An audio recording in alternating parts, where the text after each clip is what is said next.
హిందూ మతంపై పార్లమెంట్లో కాంగ్రెస్ నేత రాహుల్ గాంధీ చేసిన వ్యాఖ్యలకు నిరసనగా ఈరోజు గోరెడ్ల పట్టణంలో హిందూ ధార్మిక సంఘాల ఆధ్వర్యంలో నిరసన తెలియజేస్తూ రాహుల్ గాంధీ దిష్టిబొమ్మను దగ్ధం చేశారు.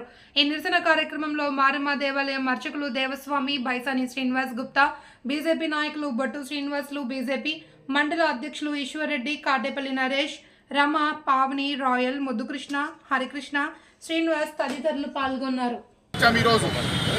హిందువుల్లో ఐక్యత లేకపోవడం వల్ల ఇలాంటి పరకీయ మతాల్ని ఎందుకు ప్రశ్నించకుండా కేవలం హిందూ సమాజాన్నే ప్రశ్నించడం అనేటువంటిది ఇది యావత్ హిందూ సమాజమే తీవ్రంగా ఖండిస్తూ ఉంది.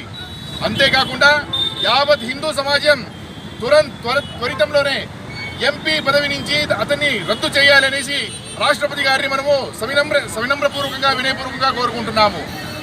అతన్ని రాహుల్ గాంధీని దేశం నుంచినే బహిష్కరించాలి. అతనికి ఎక్కడ కూడాను చోటు ఇవ్వకుండా మనమందరూ కూడా ఉండాలి. ఇంకొకసారి ఎంపీ ఎలక్షన్ నిల్చున్నట్టయితే అతనికి ఎవరు ఓటు వేయకోకుండా హిందువులందరూ కలిసి హిందూ ధర్మ రక్షణ, హిందువుల రక్షణ కోసం ఎవరైతే ముందు ఉంటారో వారికి మాత్రమే మద్దతు తెలపాలనేసి ఈ సభాముఖంగా మనం కోరుకుంటున్నాము. జై శ్రీరామ్, జై శ్రీరామ్, జై శ్రీరామ్.